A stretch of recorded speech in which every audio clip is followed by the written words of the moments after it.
Good morning students. Chapter 5 हम लोग कर रहे हैं। फर्स्ट पेपर हमारा चल रहा है, आधुनिक सामान्य मनोविज्ञान हमारे पेपर का नाम है और इसमें हम स्मृति का या मेमोरी का चैप्टर हम लोग कर रहे हैं। मॉडल्स हम स्मृति के पढ़ रहे हैं। पिछले वीडियो में हमने लेवल ऑफ प्रोसेसिंग मॉडल किया था और इस वीडियो में अब हम आगे के और मॉडल्स करेंगे। उसमें पहला है पैरेलल डिस्ट्रीब्यूटेड प्रोसेसिंग मॉडल या समानांतर वितरित प्रक्रिया मॉडल और दूसरा है इंफॉर्मेशन प्रोसेसिंग मॉडल। तो बच्चों पहले हम बात करेंगे समानांतर वितरित प्रक्रिया मॉडल की। आपको इसमें दिख रहा होगा लिखा हुआ पैरेलल डिस्ट्रीब्यूटेड प्रोसेसिंग मॉडल। तो ये स्मृति का बिल्कुल लेटेस्ट मॉडल है और मर्डॉक मनोवैज्ञानिक थे, 1989 में उन्होंने इसको प्रतिपादित किया था। ये जो मॉडल है इसमें सूचनाएं संवेदी स्मृति से प्रोसेसिंग होकर एसटीएम में और एसटीएम से प्रोसेसिंग होकर एलटीएम में जाती हैं। तो बच्चों 3 प्रकार की स्मृति हमारी होती है, संवेदी स्मृति इंफॉर्मेशन प्रोसेसिंग मॉडल के अनुसार, और शॉर्ट टर्म मेमोरी यानी लघुकालीन स्मृति और दीर्घकालीन स्मृति। तो संवेदी स्मृति जो है ये क्षणिक होती है, कुछ ही सेकंड के लिए होती है। शॉर्ट टर्म मेमोरी जो लघुकालीन स्मृति है ये हमें कुछ मिनट तक याद रहती है और लॉन्ग टर्म मेमोरी कुछ लंबे समय तक, महीनों और सालों तक हमें याद रहती है। तो ये मॉडल ये कहता है, जो हमारा पैरेलल डिस्ट्रीब्यूटिंग मॉडल है, कि सूचनाएं पहले जो है संवेदी स्मृति में जाती हैं, उसके बाद लघुकालीन स्मृति में जाती हैं और फिर एलटीएम में जाती हैं। लेकिन ये मॉडल ये कहता है कि ऐसा नहीं है, बल्कि इस मॉडल के अनुसार ये जो समानांतर वितरित मॉडल है ये कहता है कि पूरे स्मृति तंत्र के विभिन्न भागों में सूचनाओं का संसाधन एक साथ होता है। यानी संवेदी स्मृति, एसटीएम और एलटीएम में सारे में सूचना तंत्र में एक साथ जो है वो संसाधन होता है और ये सभी भाग पैरेलल ढंग से कार्य करते हैं। कहने का मतलब है कि एक ही सूचना को सभी भाग द्वारा एक साथ संसाधित किया जाता है और इसका स्पष्ट अर्थ ये है कि किसी एक ही सूचना का कई कॉपीज़, एक ही सूचना की कई कॉपी एक साथ स्मृति के विभिन्न भागों में उपस्थित रहती हैं और उन तक किसी भी एक भाग में पहुंच जाने से पुनः प्राप्ति हो जाती है। तो आधुनिक मनोवैज्ञानिकों को ये मॉडल सबसे अधिक आकर्षक इसलिए लगता है क्योंकि इससे उस समानांतर प्रक्रिया द्वारा, जो पैरेलल प्रक्रिया है, जो जिसमें कि स्मृति तंत्र में सूचनाएं सभी तंत्रों में एक साथ चलती हैं, तो उस समानांतर प्रक्रिया द्वारा सूचनाओं के संसाधन पर बल डाला गया है, जिसके माध्यम से वास्तव में स्मृति संचालित होती है।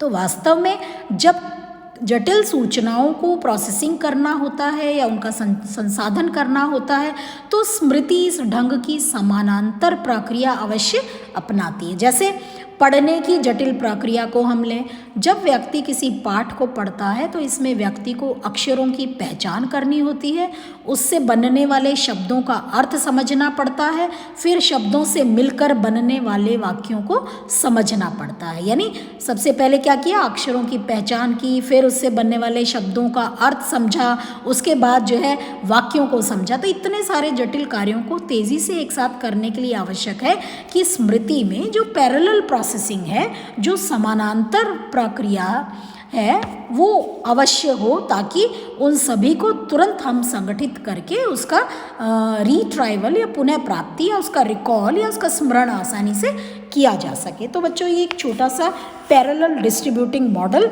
जो ये कहता है कि जो सूचनाएं हैं वो स्मृति में समानांतर रूप से चलती हैं। इसके बाद हम बात करेंगे इंफॉर्मेशन प्रोसेसिंग मॉडल। तो बच्चों इंफॉर्मेशन प्रोसेसिंग मॉडल जो है वो 3 उसमें स्मृति तंत्र हैं। पहला है संवेदी स्मृति, जिसको हम जो है सेंसरी मेमोरी भी कहते हैं, संवेदी रजिस्टर भी कहते हैं। दूसरा है शॉर्ट टर्म मेमोरी यानी लघुकालीन स्मृति और तीसरा है लॉन्ग टर्म मेमोरी एलटीएम दीर्घकालीन स्मृति। तो पहले बच्चों हम बात करेंगे संवेदी स्मृति की। पहले हम बात करेंगे संवेदी स्मृति की। तो संवेदी स्मृति जो है वैसी स्मृति संचयन भी हम इसको बोलते हैं, जिसमें सूचनाओं को जो सूचनाएं हैं वो सबसे पहले संवेदी स्मृति में प्रवेश करती हैं और सूचनाओं को सामान्यतः 1 सेकंड या उससे कम अवधि के लिए व्यक्ति रखता है। और संवेदी स्मृति में जो संचित सूचनाएं हैं वो जल्द ही अपना अस्तित्व खो देती हैं और इस स्मृति की संचयन क्षमता काफ़ी बड़ी होती है, परंतु इसकी जो संचयन अवधि है वो बहुत ही कम होती है। उद्दीपक से जो प्राप्त सूचनाएं हैं वो बिना किसी परिवर्तन के मौलिक रूप में व्यक्ति के द्वारा संकलित की जाती हैं और जब उद्दीपक सामने से हट जाता है तो उनका स्वरूप जो है वो थोड़े समय के लिए बना रहता है। तो इस तरह से संवेदी स्मृति जो है वो क्षणिक होती है।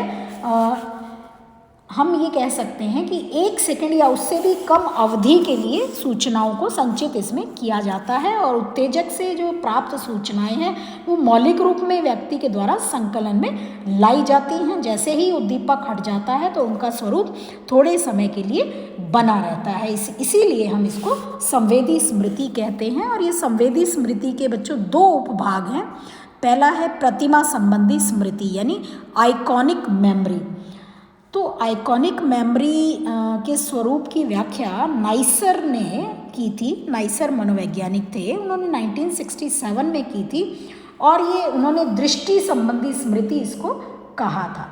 उद्दीपक के हट जाने के बाद जो देखने वाला है उसके मन में उसकी छवि, उसकी जो इम्प्रेशन है वो कुछ समय के लिए बना रहता है, वही प्रतिमा संबंधी स्मृति कही जाती है। यानी उद्दीपक हटने के बाद भी अगर उसकी छवि बनी रहती है तो उसको हम प्रतिमा संबंधी स्मृति कहते हैं। दूसरा है प्रतिध्वनि अथवा श्रवणात्मक स्मृति यानी इकोइक मेमोरी। तो ये स्मृति जो है श्रवण संवेदना यानी सुनने संबंधी संवेदना से संबंधित है। किसी ध्वनि को सुनने के बाद व्यक्ति को थोड़े समय के लिए उसकी उत्तेजना की समाप्ति के बाद भी बनी रहती, यानी किसी व्यक्ति ने किसी ध्वनि को सुना तो उसकी उत्तेजना जब उसका वो उद्दीपक हट गया उसके बाद भी जो है वो हमारे बनी रहती है। तो इसकी अवधि के संबंध में वैज्ञानिक जो है वो व्यक्तिगत भिन्नताओं को महत्वपूर्ण मानते हैं। तो इकोइक मेमोरी जिसको हम प्रतिध्वनि स्मृति भी कहते हैं। अब हम बात करेंगे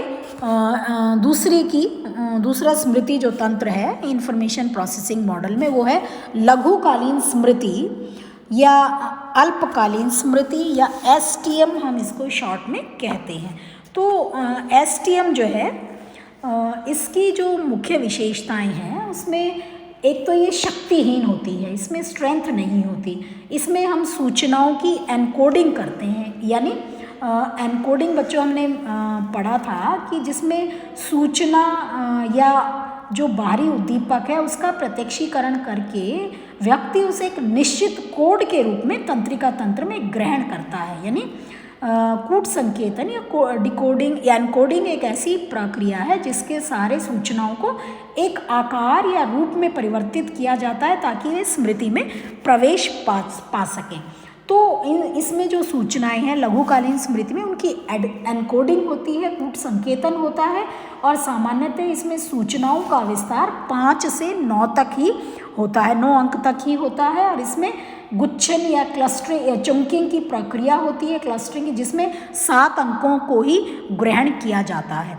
यानी हमारे पास मान लीजिए फलों के नाम हैं, फ्लावर्स के नाम हैं, व्यक्तियों के नाम हैं, तो हम एक क्लस्टरिंग करते हैं उनको उनकी विशेषताओं के आधार पर और वो जो क्लस्टरिंग की प्रक्रिया उसमें हम 7 अंकों तक ही उनको ग्रहण करते हैं, यानी 7 अंक तक ही हमें वो याद रहते हैं। और इसकी जो अवधि है वो 20 से 30 सेकंड, यानी जो शॉर्ट टर्म मेमोरी है वो 20 से 30 सेकंड तक हमें धारण रहती है। STM में यानी लघुकालीन स्मृति में जो धारणा है या जो रिटेंशन है उसमें क्षति बहुत जल्दी होती है, हम बहुत जल्दी चीज़ों को भूल जाते हैं। STM की दिशा जो है, जो डायरेक्शन है वो LTM की तरफ जाती है। जब शॉर्ट टर्म मेमोरी हम अगर उसका हम बार बार अभ्यास करें तो वो LTM की तरफ बढ़ने लगती है। इसके अलावा जो STM है उस पर व्यतिकरण का प्रभाव पड़ता है, यानी इंटरफेरेंस, जब हम किसी चीज़ को याद करते हैं और याद करने के बाद अगर उसके बाद कोई इंटरफेरेंस आता है, कोई व्यतिकरण आता है, तो हम पहले सीखी हुई विषय सामग्री को भूल जाते हैं। तो व्यतिकरण का इंटरफेरेंस भी इस पर पड़ता है।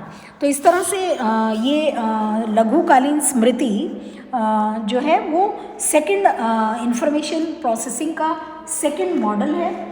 इसमें जो 20 से 30 सेकंड तक हमें स्मृति रहती है। उसके अलावा हम बात करेंगे दीर्घकालीन स्मृति की। तो बच्चों वो नेक्स्ट वीडियो में हम पढ़ेंगे। हमने जो है मॉडल्स को हम कर रहे थे और आज हमने पैरेलल डिस्ट्रीब्यूटेड प्रोसेसिंग मॉडल यानी समानांतर वितरित प्रक्रिया कि जो स्मृति तंत्र में सूचनाएं हैं वो पैरेलल चलती हैं। उसके बाद हमने इंफॉर्मेशन प्रोसेसिंग मॉडल किया जिसमें हमने संवेदी स्मृति जो क्षणिक हमें रहती है, कुछ ही सेकंड में उसका क्षति हो जाती है जो है। और इसमें दो तरह के इसके भाग होते हैं, एक होता है आइकॉनिक मेमोरी और दूसरा होता है इकोइक मेमोरी। उसके बाद हमने किया शॉर्ट टर्म मेमोरी, लघुकालीन स्मृति। लघुकालीन स्मृति जो है ये हमें 5 से 9 अंक तक इसका विस्तार होता है और इसमें इसकी जो अवधि है वो 20 से 30 सेकंड की होती है और इसमें हम जो भी याद करते हैं उसका जो धारण है वो बहुत जल्दी जो है उसका शीघ्र उसका पतन हो जाता है। और एसटीएम के बाद एक अन्य प्रक्रिया आती है जिसको हम अभ्यास के माध्यम से बढ़ाते हैं, ये वो है लॉन्ग टर्म मेमोरी। तो उसको हम नेक्स्ट वीडियो में करेंगे।